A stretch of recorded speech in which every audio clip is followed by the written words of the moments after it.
ሰላም ጤና ይስጥልን ውድ የአዲስ 24 ወዳጆች፣ በዛሬ መረጃዎቻችን አይኔ ማየት ባይችልም እግዚአብሔር ግን የሰጠኝ ብርሃን ከምንም በላይ ነው ሲል ዘማሪ ገብረ ዮሐንስ ገብረ ጻዲቅ ተናግሯል። ብራዚል የስጋ ምርቶቿን ለኢትዮጵያ ልትልክ ነው የሚል መረጃም አለን። በሁለት ብር ቲያትር ከማሳየት እስከ ስደት መከራ ተዋናይ ዳንኤል አበበ ለምን ያልተናገረው ሚስጥር በተመለከተ እስከ መጨረሻ ከቆያችሁ ታገኙታላችሁ። ሌሎች መረጃዎችም አሉን። እንዲደርሷችሁ ደግሞ ቻናላችንን አዲስ 24ን ላይክ፣ ሼርና ሰብስክራይብ አድርጎ ወደ ቀዳሚው ዜናችን አለፍን።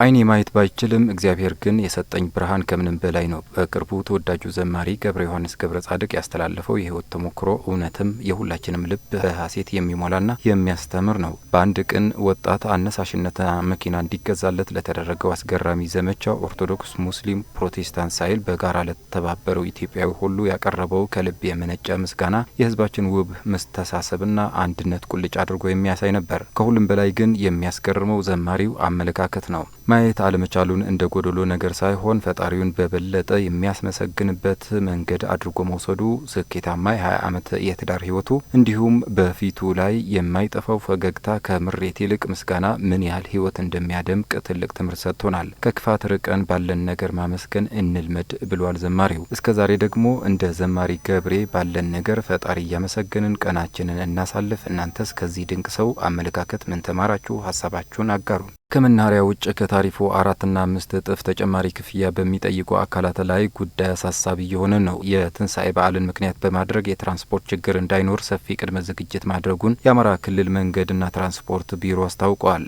የቢሮው ትራንስፖርት አቅርቦት ስምሪት ዳይሬክተር ጌታቸው መርሻ በበዓሉ ወቅት የሚኖረውን ከፍተኛ የህዝብ እንቅስቃሴ ታሳቢ በማድረግ በሁሉም አካባቢዎች የትራንስፖርት እጥረት እንዳይኖር በትኩረት እየተሰራ ነው ብለዋል። በተለይም ዓለም አቀፍ የነዳጅ እጥረትን በምክንያት በመጠቀም በአገልግሎቱ ላይ ክፍተት እንዳይፈጠር ልዩ ዝግጅት ተደርጓል ነው ያሉት። ከታሪፍ ውጭ የሚደረግ የዋጋ ጭማሪን ለመከላከል መናኸሪያዎች በስማርት ትኬት አገልግሎት እንዲሰጡ መደረጉንም ተናግረዋል። ተጓዦች በመናኸሪያ መስኮቶች ብቻ በመቁረጥ ራሳቸውን ከብዝበዛ እንዲጠብቁም አሳስበዋል። በህገወጥ መንገድ ትኬት በሚሸጡ አካላት ላይም ከጸጥታ ኃይሎች ጋር በመሆን እርምጃ እየተወሰደ ይገኛልም ብሏል። የበዓለ ሰሞን ትራንስፖርትን የተሻለ ለማድረግ በሚሰራው ተግባር ህብረተሰቡ ህገወጥ ድርጊቶች ለመከላከል ከባለሙያዎች ጋርና ከጸጥታ አካላት ጋር እንዲተባበር ጥሪ አቅርበዋል። ቢሮው ከመናኸሪያ ውጭ ተጨማሪ ክፍያ በሚጠይቁና ህገወጥ ድርጊት በሚፈጽሙ አካላት ላይ ጥብቅ ህጋዊ እርምጃ እንደሚወስድም አሳስበዋል። አብዛኞቹ የመኪና ባለንብረቶች መናኸሪያ ውስጥ በታሪፍ ያስቆርጡና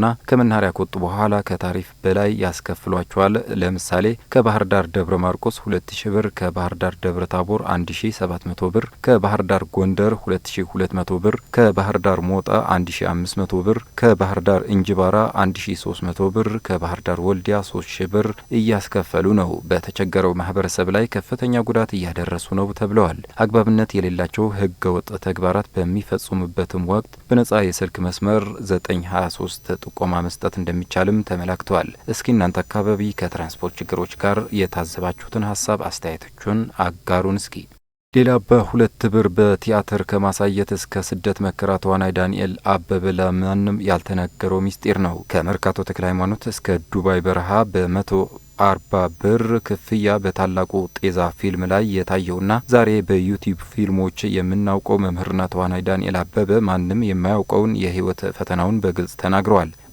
ቤት ኪራይ መክፈል አቅቶኝ ቀጥሎ የምበላው ጠፍቶብኝ ኪሴ ባዶ በነበረበት ጊዜም ተጨንቄ አላውቅም የሚለው ዳንኤል ህይወትን በቀላሉ የመኖር ጥበቡንና በስደት ያሳለፈውን አስቸጋሪ ጊዜ እንዲህ አጋርቶናል። ከመተወን በላይ ማስተማርን የሚወደውና መምህራኖቻችን እንደ ተጣለ ፈረስ መሆን የለባቸውም ሲል ቁጭቱን የገለጸበት ይህ ቆይታ ስለ ስኬትና ስለ ሰው ልጅ ጥንካሬ አዲስ እይታ ይሰጣል። ከጥበብ ስራው ጎን ለጎን ማስተማርን እንደ ትልቅ ክብር የሚያየው ዳንኤል መምህራኖቿን የማታከብር ሀገር መቼም አትከበርም ሲል ያስተላለፈው መልእክት እጅግ የጠለቀ ነው። በተጨማሪም ከምንም ነገር በላይ ለልጆቹ ጊዜ መስጠቱና ቤተሰቡን ማስቀደሙ ለአባቶች ሁሉ ጥሩ አብነት ነው። ገንዘብ ሲገኝም ሆነ ሲጠፋ በችግርም ሆነ በድሎት ውስጥ እውነተኛ ማንነትን አለመቀየር ትልቁ የሰው ልጅ ስኬት መሆኑን ከተግባር አስተምሯል። ብራዚል የስጋ ምርቶቿን ለኢትዮጵያ ልትልክ ነው። ታዋቂዋ የላቲን አሜሪካ ሀገረ ብራዚል የበሬ የዶሮና የአሳማ ስጋን ጨምሮ 17 የግብርና ምርቶችን ወደ ኢትዮጵያ ለመላክ የሚያስችላትን ይፋዊ ፈቃድ ማግኘቷን ተነግሯል። የብራዚል ግብርና ሚኒስቴር እንዳስታወቀው 130 ሚሊዮን ሕዝብ ያላት ኢትዮጵያ ለብራዚል ምርቶች እጅግ ሰፊና ማራኪ ገበያ በመሆኗ ስምምነቱ ለሀገሪቱ ትልቅ የንግድ ድል ተደርጎ ተቆጥሯል። ይህ አዲስ እድል ባለፈው ሳምንት ሹመት ለተቀበሉት አዲሱ የግብርና ሚኒስተር አንድሬ ዲ ፓውላም የመጀመሪያው ስኬታቸው ሆነው ተመዝግበዋል። ይህ ስምምነት በሁለቱ ሀገራት መካከል ያለውን የንግድ ልውውጥ ወደ ላቀ ደረጃ ያሸጋግረዋል ተብሎ የሚጠበቅ ሲሆን የብራዚል የስጋ ውጤቶች በኢትዮጵያ ገበያ ውስጥ ያላቸውን ቦታ እንዲይዙ መንገድ ይከፍታል ተብለዋል። የነዳጅ ዋጋ መውረድ ጀምሯል። በኢራንና አሜሪካ መካከል የሁለት ሳምንት የተኩስ አቁም ስምምነት ከተደረገ በኋላ የዓለምን የነዳጅ ዋጋ በከፍተኛ ሁኔታ እየቀነሰ ነው። በአሜሪካ ዌስት ቴክሳስ ኢንተርሚዲየት የነዳጅ ዋጋ በ18 በመቶ ቀንሶ ወደ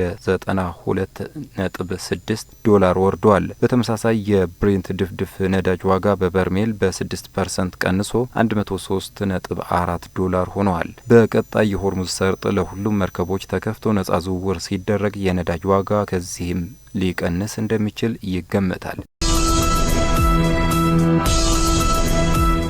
የተከበራችሁ የአዲስ 24 ወዳጆች ዜናዎቻችን እነዚህ ይመስሉ ነበር። ሌሎች አዝናኝና አስተማሪ ፕሮግራሞች በቅርቡ የምንጀምር መሆኑን በመግለጽ ቶሎ እንዲደርሷችሁ ደግሞ ቻናላችንን ላይክ፣ ሼር እና ሳብስክራይብ በማድረግ አብራችሁን ሆኑ። መልካም ጊዜ፣ መልካም በዓል።